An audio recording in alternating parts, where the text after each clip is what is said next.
Donald Trump बनने वाले हैं 47th प्रेसिडेंट यूनाइटेड स्टेट्स के। Now officially project that Donald Trump will become 47th president of the United States. We made history for a reason tonight, and the reason is going to be just that. उनकी presidency के साथ साथ बहुत सारे सवाल उठ रहे हैं इंडियन स्टूडेंट्स और प्रोफेशनल्स के मन में, जो या तो इंडिया से यूएस पढ़ने आना चाहते हैं या फिर करियर की तलाश में यूएस को अपना नेक्स्ट डेस्टिनेशन बनाना चाहते हैं। In this video, we'll decode how Trump's presidency is going to impact Indian students who either want to study in the US or want to come here and work. मेरा नाम है Sheetal and I am the founder of ड्यूसपेड, जहाँ पे हम आपकी study abroad journey को simplify करते हैं।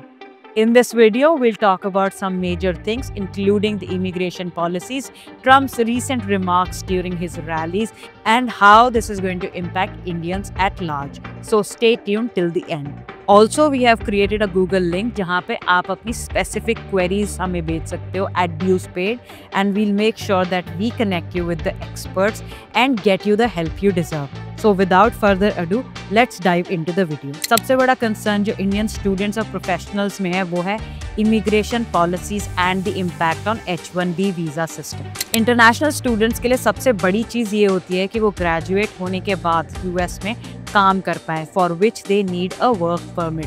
सबसे पॉपुलर होता है H-1B visa, which can be filed by any employer for you to keep in the US as a professional. Trump के पूरे प्रेसिडेंशियल कैंपेन में इलीगल इमिग्रेशन पे काफ़ी बात हुई, लेकिन ये उन लोगों को इम्पैक्ट नहीं करता है जो कि लीगली यूनाइटेड स्टेट्स में काम करने आते हैं, जैसे कि वो लोग जो कि H-1B वीज़ा या और अलग तरह के वर्क वीज़ा परमिट्स के साथ यूनाइटेड स्टेट्स में काम कर रहे हैं। इलीगल इमिग्रेशन बेसिकली उन लोगों को टारगेट करता है जो यूएस का बॉर्डर इलीगली क्रॉस करके, specially from South American countries and the border that is there in Texas, उसको क्रॉस करके यूनाइटेड स्टेट्स में आते हैं। H-1B visa system is a completely legal route for anybody to stay in the US and work. और Trump ने अपने campaign में ये भी बात की थी that how they value people who bring specific skills to the United States workforce. तो अगर आप लीगली यूनाइटेड स्टेट्स में काम करना चाहते हैं तो ट्रंप की प्रेसिडेंसी से आपको कुछ ज़्यादा फर्क नहीं पड़ेगा। ट्रंप ने अपने बहुत सारी स्पीचेस में H-1B सिस्टम में फ्लॉज के बारे में बात किया था, which is actually a good sign for international students because it talks about how supportive Trump is going to be as a president when it comes to hiring international talent in the US workforce. Trump की पहली presidency जो कि 2016 से 2020 तक थी, उसमें भी कुछ खासे चेंजेस देखने को नहीं मिले थे in H-1B visa system. So it's a really good sign that there might not be significant changes in H-1B visa policy in Trump's second presidency. Although Trump ने अपने स्पीचेस में कुछ फ्लीटिंग प्रोमिसेस किए थे, जस्ट लाइक कोई student अगर graduate programme या फिर सर्टिफिकेट प्रोग्राम या फिर बैचलर्स प्रोग्राम किसी भी यूनाइटेड स्टेट्स के एजुकेशनल इंस्टीट्यूट से करता है तो उसको बाय डिफॉल्ट ग्रीन कार्ड मिलना चाहिए. What I want to do and what I will do is you graduate from a college, I think you should get automatically as part of your diploma a green card to be able to stay in this country. ये promises सुनने में बहुत अच्छे लगते हैं लेकिन practically impossible हैं. India जैसी कंट्री से ही लाखों स्टूडेंट हर साल यूनाइटेड स्टेट्स पढ़ने आते हैं, चाहे वो सर्टिफिकेट प्रोग्राम हो या फिर मास्टर्स डिग्री. तो अगर हर स्टूडेंट को जो ग्रेजुएट हो रहा है यूनाइटेड स्टेट्स से उसको ग्रीन कार्ड बांटने लग गए तो यूनाइटेड स्टेट्स के लिए अपनी लीगल सिटीजन्स को मैनेज करना बहुत मुश्किल हो जाएगा. So I don't think that is going to happen in the near future where graduates of any US institutions will be getting green cards by default. तो अब बात करते हैं तीन चीजों की जो जॉब मार्केट पे फोकस करती हैं अंडर ट्रम्प्स प्रेसिडेंसी. सबसे पहली चीज है the focus on business growth policies.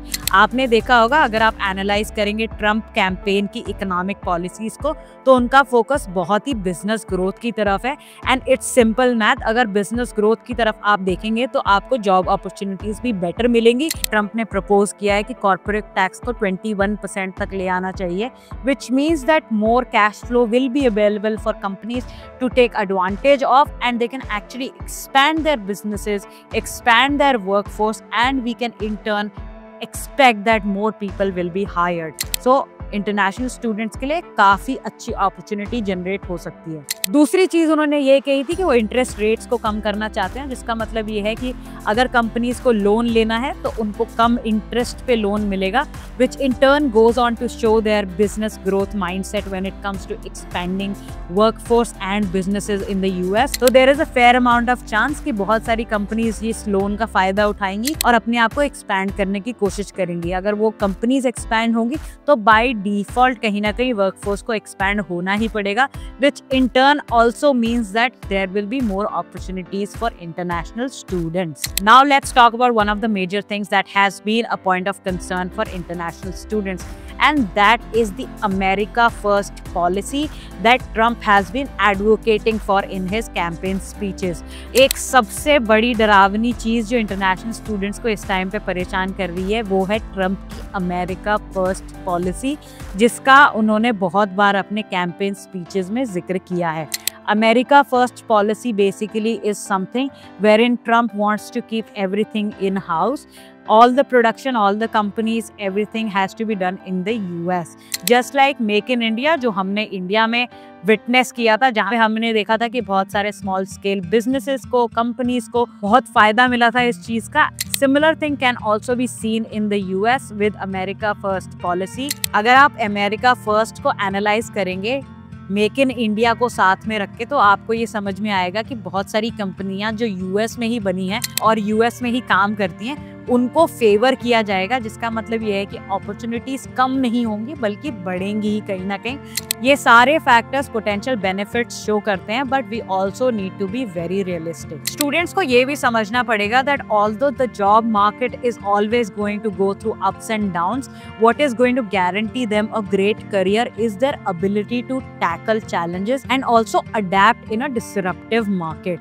तो आप अपने आप को जितना स्किल करोगे, जितना नेटवर्क करोगे, आपके जॉब अपॉर्चुनिटीज के चांसेस उतने ही बढ़ जाएंगे यूनाइटेड स्टेट्स में। ट्रम्प एडमिनिस्ट्रेशन की जो स्टैंस है लीगल इमिग्रेशन को और इकोनॉमिक रिफॉर्म्स को लेके, वो इंटरनेशनल स्टूडेंट्स के लिए बहुत फायदेमंद प्रूव हो सकती हैं इन द नियर फ्यूचर। तो अगर आप मेरे से ये पूछेंगे कि क्या यूनाइटेड स्टेट्स अभी भी one of the top countries है when it comes to return on investment, I would say yes. अगर आप यूनाइटेड स्टेट्स आते हैं इंडिया से या किसी और थर्ड वर्ल्ड कंट्री से, then your career is going to grow multifold, you can be assured of that, and then success will follow sooner or later. There is no chance in this world that you do all the hard work and you don't get the success you deserve. I hope ये video आपको informative लगा होगा और आने वाली Trump presidency के लिए आप जितने कंसर्न थे उन कंसर्न्स को हमने एड्रेस किया होगा इस वीडियो में। Make sure that you let us know if you have any other concerns with respect to Trump presidency. हमें कमेंट करके ये भी बताएं कि आप ट्रम्प की प्रेसिडेंसी से खुश हैं या नहीं है। Till then stay safe, stay healthy, and we'll be in touch with the next video.